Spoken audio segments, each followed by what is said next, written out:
예, 두 번째 인터뷰는 조국혁신당 김준영 의원입니다. 외교 전문가죠. 지금 탄핵, 비상계엄 이후에 대한민국 외교 상황이 어떤지 짚어보도록 하겠습니다. 의원님 어서 오십시오. 네, 안녕하십니까. 반갑습니다. 예, 안녕하세요. 일단 대통령이 직무가 정지됐잖아요. 네. 어떻게 보면 당연한 건데 외교에서 비상계엄을 선포해서 내란 네. 강한 의혹을 받고 있고 그래서 탄핵 소추가 돼서 직무됐다. 이게 지금 대통령의 그저 생긴 공백이다. 네. 어느 정도의 영향을 미칩니까?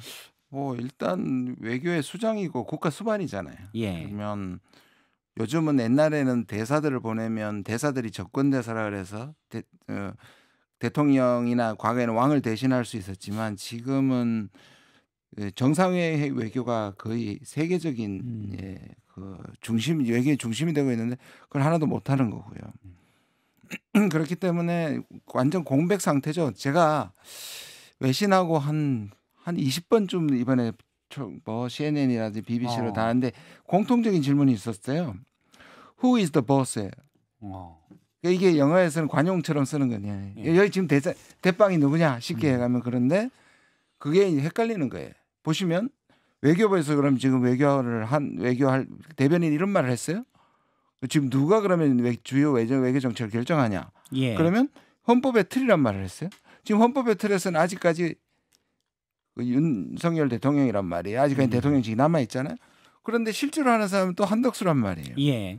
그다음에 외국에서 보기에는 금방 대선을 치르면 누가 다음을 볼 거냐. 그러니까 지금 누가 한국을 움직이냐, who is the boss가 정확히 안 되는 것은 예측이 불가능하고 그러면 중요한 이 외교적 아젠다를 가지고 하고 싶지 않겠죠. 지금 누구하고 얘기해야지 이 약속이나 외교가 유효한가에 대해서 고민할 수밖에 없죠. 그러면 한국의 외교 지금처럼 중요한 외교에서 자꾸 소외될 수밖에 없어요. 길어지면. 지금 뭐 한 달도 안 남았습니다. 트럼프가 취임을 하면 국제 정세가 또 확 바뀔 텐데 지금 우리의 외교 사령탑은 사실상 공백이다라는 말씀이시고 많은 분들이 이런 얘기를 합니다. 12월 3일 윤석열 대통령의 비상계엄 선포 이후에 부끄럽다. 해외에 가장 어떻게 보면 모범적인 국가 대한민국에서 어떻게 이런 내란 비상계엄이 일어났느냐. 부끄럽다는 얘기를 많이 합니다. 많은 해외 반응들 또 각국의 얘기들도 들어보셨으니까 어때요? 아니 데미지를 입었죠. 아까도 말씀드린 것처럼 한국처럼 안정적이고 모범적인 특히 경제와 국격 그다음에 이 민주주의라는 면에서 우리가 세계적인 일종의 모델이 됐는데 저도 그날 밤이 너무 비현실적이거든요. 45년 만에. 그 외국은 더한 거예요. 왜? 어떻게 한국에서 이런 반응이 제일 많았고요. 그러니까 그게 한국의 확실성에서 안정성에서 불확실성이나 불안정성으로 벌써 우리가 상당히 이제 의심의 눈으로 볼 수밖에 없잖아요. 그거 하나 있고. 그런데 동시에 제가 그때 12월 13일, 14일이 국제회의를 하고 있었습니다. 그러니까 국회 안에서 하고 있었어요. 첫날은 잘 했어요. 그다음에 둘째 날은 파행이 돼버렸죠. 다 못했습니다.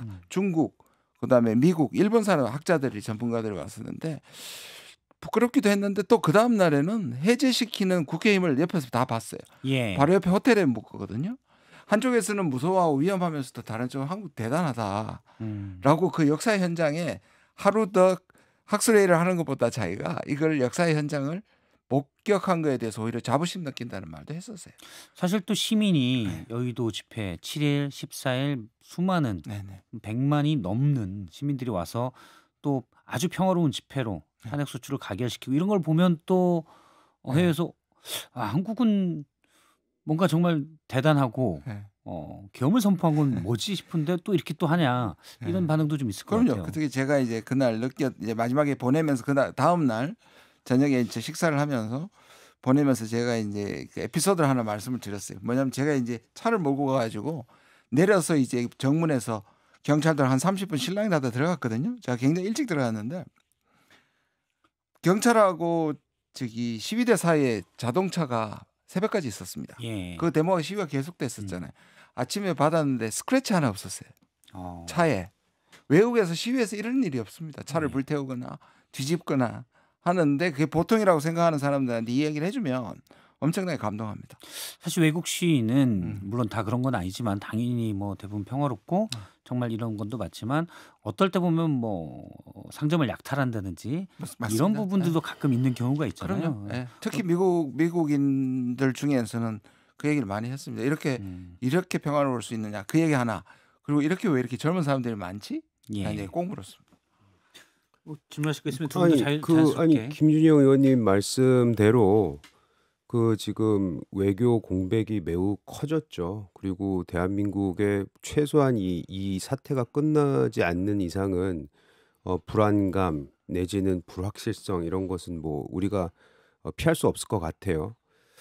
근데 그 외신 기자 아까 말씀하셨지만 그 기자들도 다 그날 이게 도대체 대한민국에서 일어날 수 있는 일이냐 이 얘기를 했어요. 그러면서 민주주의가 이게 어떻게 이렇게까지 혹시 대한민국의 그 민주주의가 사라지거나 파괴되는 건 아니냐 우려를 공유하면서 또 그 얘기도 했습니다. 이게 150분 만에 국회 절차에 따라 그리고 뭐 국민의힘 의원들은 우왕좌왕 지도부하고 당사자 아니냐 이런 부분 좀 부끄러운 부분이 없지 않아 있었지만 그래도 여야가 함께 이 계엄령을 해제했다는 거에 대해서는 그 또한 높게 평가를 하더라고요. 예. 그러니까 우리나라는 뭐 우리가 평소에는 다이나믹한 코리아라고 얘기를 하고 아까 이제 시민 의식도 말씀을 하셨고 했기 때문에 이 윤석열 대통령의 이 계엄 선포에서만큼은 그 누구도 동의할 수 없다는 거는 인정을 하고요. 잘못했고요. 근데 우리 민주주의가 이것 때문에 무너지는 거에 대해서 걱정하는 거는 우리 시민과 국회가 보여줬다는 것에 대해서는 외국도 평가를 하고 있다는 말씀을 좀 드리고 싶습니다. 전 궁금한 게요. 그러니까 지금 이제 바이든 정부가 있고 트럼프 정부가 아직은 혼재돼 있는 상황이죠. 근데 이 두 축의 안보 라인들은 이번에 이 어처구니 없는 윤석열 대통령의 이 계엄, 불법 계엄에 대해서 어떤 평가를 내리는지. 저는 미국이 저렇게 얼마 되지 않아서 물론 처음에 상황을 모를 땐 조심스러웠지만 바로 해제되고 나서 특히 커트 캠벌이나 그 국무장관 블링컨이나 이런 사람들의 얘기가 이 정도로 강력하게 하는 걸 저는 본 적이 없습니다. 대체로 한국이 사람들이 잘하라 할 것이다 이렇게 모호하게 얘기했는데 이건 완전히 잘못된 판단이었다고 얘기한 커트 캠벌이었거든요. 그다음에 동맹은 정권을 넘는다. 이 말은 이 정권은 이미 손절한다는 뜻입니다. 그러니까 지금 정권이 남아있고 아직 끝나지 않았는데 회복됐을 때 이런 특히 바이든 정부는 한미일이 북중러 이란을 대신하는 자유라는 하나의 자유진영의 가치 외교를 했는데 그 가치 외교의 중심이 대통령도 그렇게 얘기를 많이 하셨잖아요. 했잖아요. 민주주의, 자유, 인권 이런 얘기인데 이 민주주의가 사실은 진영을 묶는 한미일을 묶는 중요한 근거였는데 이걸 윤석열 지금 깨버렸으니까 거기에 대해서 분노할 수밖에 없죠. 한미동맹 매번 강조했는데 사실은 대통령 본인이 한미동맹을 위협한 격이 됐는데 트럼프 당선인 쪽도 좀 비슷한 분위기예요. 얼마 전에 기자회견했는데 중국, 러시아, 일본, 북한을 얘기했는데 한국에 대한 언급은 전혀 없었습니다. 어떻게 봐야 될까요? 이게 뭐 중요돼서 좀 떨어져서 그런가 아니면은 이번에 계엄 사태 등 이런 걸로 인해서 좀 영향을 줬을까? 어떻게 저는 보십니까? 몇 가지 다양한 측면이 있어요. 추측할 수밖에 없는데 왜냐하면 이렇게 말 많은 사람이 이렇게 한국에 대해서 한마디도 안 하고 있거든요. 트럼프 본인이 아직 단 한마디도 안 하고 있습니다. 이번 비상계엄 사태에서 거기는 일단 아까 말한 who is the boss가 확실하지 않으니까 철저하게 비즈니스적인 거래적 관점을 갖고 있는 트럼프는 섣불리 누구한테 얘기를 할 수 없는 거고요. 두 번째는 이 상황을 나중에 한국에 있는 공백 상태를 협상에서 활용하기 위해서라도 지금은 괜히 자기의 발톱을 볼 필요가 없다고 생각하는 거고요. 세 번째는 전 세 번째 좀 더 중점도를 두고 싶은데 트럼프는 양상은 조금 다르지만 미국에 가장 많이 나온 것이 2021년 1월 6일 의사당 난입입니다. 군인은 아니었지만 트럼프가 선동했단 말이에요. 그러면 이 상황에서 발표를 하고 말을 하는 거는 세계 여론은 윤석열 정권을 비판해야 되는데 그러면 자기가 본인이 21년 1월에 한 게 사실 군인은 아니었지만 지지자들을 선동해서 의사당을 난입하게 했으니 그리고 해리스가 계속 공격했던 게 민주주의의 위협이다. 트럼프가 재선되는 거는 그 얘기를 했잖아요. 그다음에 뭐냐면 이 사람이 나는 대통령이 되는 첫날은 독재자가 되고 싶다 그랬어요. 예. 그 행정명령 가지고 마음대로 하고 싶고 필요하다면 군대도 동원시키고 싶다는 얘기까지 했어요. 예. 그러니까 자기가 찔리는 겁니다. 사실 과거에 시위대에 군대를 동원하라고 지시한 적이 또 있죠, 있었습니다. 있습니다. 당시 있었습니다. 군 지휘관이 거부했죠. 예. 근데 뭐 미국에는 연방 단위로 비상계엄은 못 하고요. 주 단위로밖에 못 합니다. 비상계엄권이 없습니다. 연방 계산. 알겠습니다. 한반도 관련돼서 그 이재용 의원님 궁금하신 게 있다고 아까. 네. 그 리처드 그레넬 임명했지 네네. 않습니까? 그거 어떻게 보셨어요? 리처드 그레넬뿐만 아니라 알렉스 웡이 또 얼마 전에 이제 또 저 부보좌관 그러니까 네. 바로 2인자죠. 우리나라 같으면 이제 김태호 차장 같은 사람인데 그가 그 비건 밑에서 실제적인 실무를 다 했던 비건 예. 바로 밑에서 대북 협상 2018년 한반도 평화 프로세스의 대북 협상을 담당했던 사람입니다. 예전에 대북 특별대표 그래, 밑에서 특별대 밑에서 했었고요. 그 두 사람을 한 거는 의지는 분명해 보이고요. 우리가 그런 우스갯소리를 합니다. 실제로 트럼프는 역대 미국 대통령 중에 공약 실천율 1위다. 문제는 실천 안 해야 될 공약들이 너무 많은 것이 문제인데 예. 일단 실천합니다. 그런 점에서 또 실천율에서는 앞서는데 저는 북한에 대해서는 분명히 2018년 19년에 자기가 틀리지 않았고 그때 잘못된 것은 네오콘들의 방해였다는 것을 증명하기 위해서라도 분명히 먼저 손을 내밀 것 같고요. 시기의 문제였는데 제가 예상한 거는 러시아, 우크라이나와 중동이 바쁘기 때문에 예. 그다음에 북한이 저렇게 세게 뒤통수를 맞아서 쉽게 끌려 나오지 않을 거라고 판단한다면 한 1년 후 정도일 줄 알았습니다. 근데 물론 아직도 그럴 가능성은 남아 있는데 생각보다는 빨리 자기 의도를 드러내고 북한한테 신호를 보낸다는 느낌이 있습니다. 그 중에 하나가 그 리처드 그레넬 대사. 예. 리처드 그레넬 대사가 이제 저거죠. 북한 업무를 포함하는 특별 임무 대사에 맞춰져 있습니다. 예. 이분이 이제 한반도 특히 북미 관계를 어떻게 할 거냐 그거에 대해서 관심이 좀 있고 내년에 그러면 북미 정상회담이 그러니까 너무 너무 성급한가요? 급하긴데 아까 말씀 두 가지 가능성이 여전히 남아 있고요. 문제는 미국이 아니라 북한이 그걸 손을 잡느냐의 문제입니다. 아까 말씀드린 것처럼 자기로서는 북한이 저렇게 미리 뭐 동창리나 풍계리처럼 미리 부순 적이 없거든요. 많은 예. 분들이 그동안에 뭐 프레임에 넣어서 뭐 북한의 핵 개발을 하지 못했다 그러지만 북한이 적어도 그 3, 4년 동안은 동결을 했고 그다음에 물론 이제 시간을 벌었다고도 볼 수는 있지만 북한이 먼저 깬 것들이 그러니까 먼저 자기 측의 시설들을 부순 게 많거든요. 그런데도 뒤통수를 맞았다고 생각하기 때문에 예. 이번에도 트럼프가 약속 정도만 해가지고는 그러니까 쉽게 얘기해서 바로 현찰을 주지 않고 어음 같은 걸 줘서 북한이 안 받을 것이라는 얘기가 많고 지금은 러시아가 또 뒷배가 있고요. 그러니까 미국과 중국, 미국과 러시아가 사이가 나쁠수록 북한은 전략적 가치가 굉장히 높아집니다. 그럼 이제 저는 궁금해진 게 우리가 문제잖아요. 네. 이 한반도 문제가 북미 간에 직거래가 이루어지면 한반도에 우리가 할 수 있는 게 아무것도 없지 않을까. 근데 미리 준비를 해야 되는데 지금 윤석열 이 분께서 이런 일을 저질러 버려서 공백 상태 아닙니까? 그렇죠. 그러면 이게 우리는 어떻게 대응을 해야 될지 그런다고 해서 마냥 손 놓고 있을 수는 없잖아요. 탄핵이 결정될 때까지. 뭐 이럴 수 있죠. 그때도 사실은 북한하고 미국은 직거래 하고 싶어 했습니다. 예.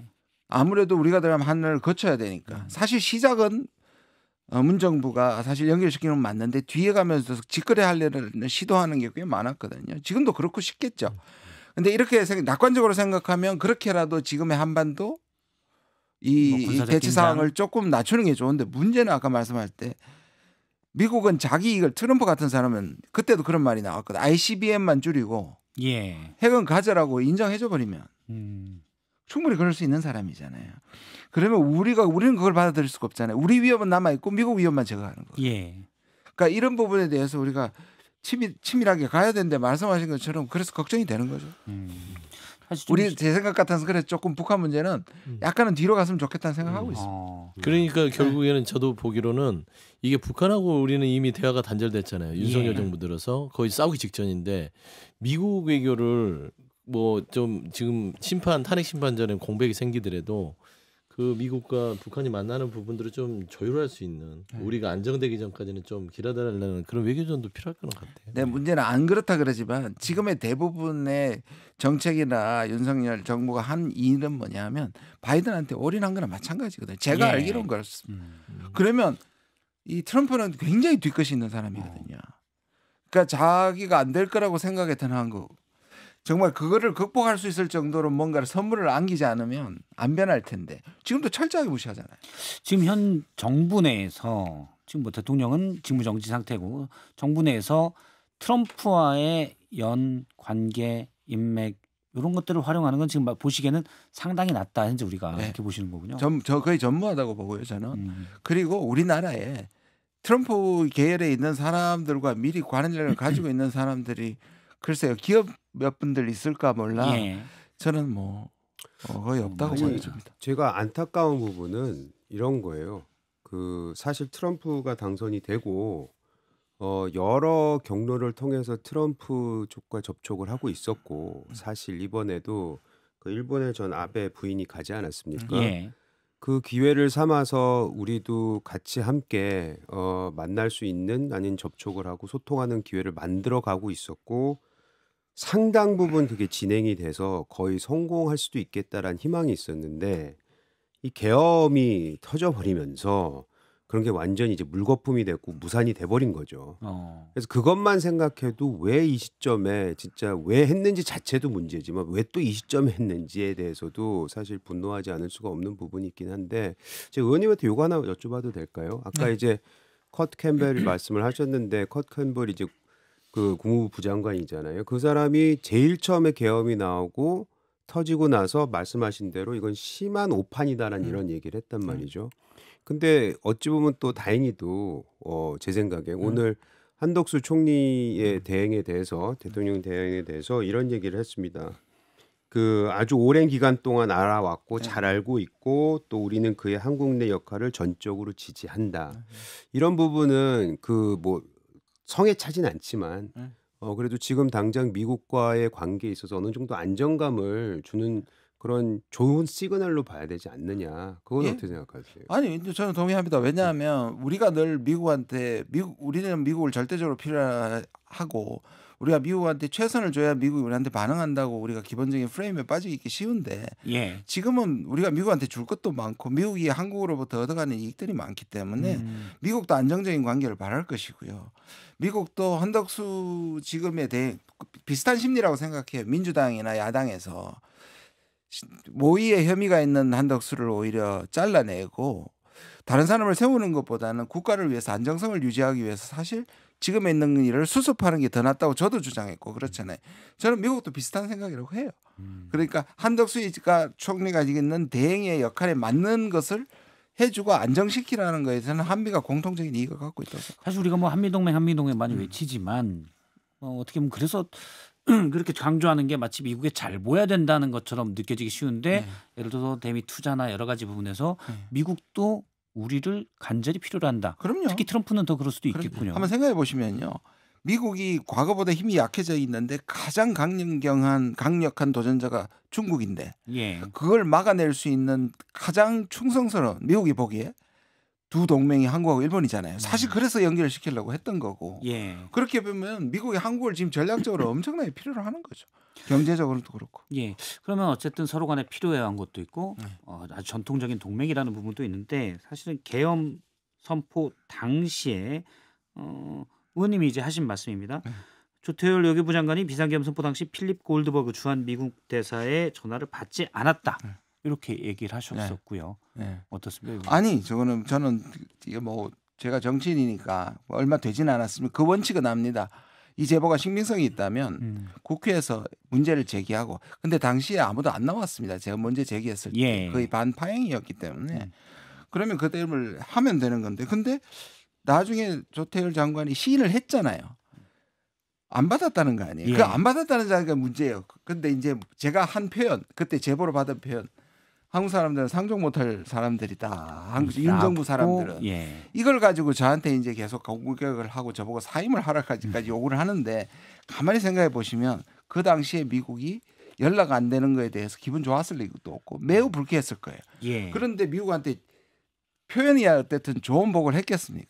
워딩 그대로일지는 모르지만 그런 부정적인 뉘앙스는 충분히 있었다. 충분히 합리적인 의심이고 그리고 안 받는 자체가 굉장히 잘못된 거죠. 그렇죠. 그러니까 맞죠. 못 받는 거와 안 받는 건 다르거든요. 그러니까 안 받았다는 건 의도성을 갖고 있는 거고. 본인이 미국을 미슬레드 하지 않기 위해서 안 받았다고 얘기를 했어요. 그러니까 고의로 안 받았다. 그다음에 이거는 미국은 당연히 이 부분에서 확인해야 되는 게 비상계엄이 떨어지면 일단은 전시예요. 북한의 움직임이고 그다음에 전자권 자체가 데프콘이 상승되기 때문에 한미연합사로 가야 되는 그런 상황들을 판단해야 됩니다. 근데 그게 미국과 의논 없이 생뚱맞은 불법계엄을 해버리니까 당연히 미국도 확인하려고 했는데 그 라인에서의 책임자가 전화를 안 받았다면 이거 심각한 문제죠. 거기서 저는 그 이후에 통일부나 외교부를 보면 되게 소극적이었어요. 예. 통일부 장관은 아침까지 자버렸단 말이에요. 저는 이렇게 비겁하게 쟀다고 생각합니다. 성공할 수 있는 가능성과 성공하지 못할 가능성 사이에 입을 닫았다고 생각해요. 만약에 진짜 반대할 마음이었으면 그 전화를 받아서 우리는 반대하고 있다. 대통령한테 진언할 테니 미국도 나를 통해서 또는 그걸 가지고 미국도 반대하고 있다고 윤석열 대통령을 설득했었어야 되는 겁니다. 그렇죠. 이거 실패할 겸이다. 네, 이 상황에 대해서 사실은 제대로 미국 대사에게 그러니까 주한 미국 대사에게 알려줬어야죠. 알려줘야 되고 지금 상황이 통제하에 있다든지 이런 식으로 수습을 해야 되는데 안 받았다는 건 직무유기예요. 아니 그 김지현이 앞에 계셔서 좀 그렇긴 하지만 아마 그런 의원님이 하셨던 말씀에 대한 일각의 비판은 그런 거 아니겠습니까?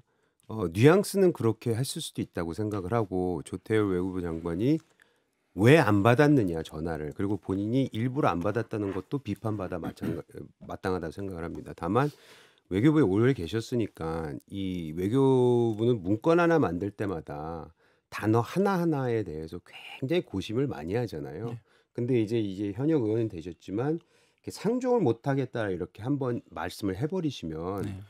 대사관이나 이제 미국에 있는 사람들 우리가 그런 말을 하지 않았는데 이 뉘앙스만 가지고 그렇게 얘기해서는 이게 굉장히 호도가 될 수 있다. 아마 그런 부분에 있어서 좀 비난의 목소리라든지 비판을 하신 게 아닌가 그런 부분 어떻게 생각하세요? 뭐 저는 뭐 어쨌든 저 외교 오래 있은 건 아니고 저는 평생 학자고요. 2년간 이제 국립외교원장을 하고 외교부 소속이 됐긴 했었는데요. 물론 뭐 그렇게 얘기할 수 있는데 제가 여러 경로로 정말로 신뢰할 만한 정보라는 게 있었고 그것이 확인돼야 되겠고 그러면 이게 내용에 대한 내용이 잘못됐다든지 그다음에 아니면 전화 안 받은 사실이 잘못됐다든지 그때 다른 것도 있었거든요. 조태열 아니죠.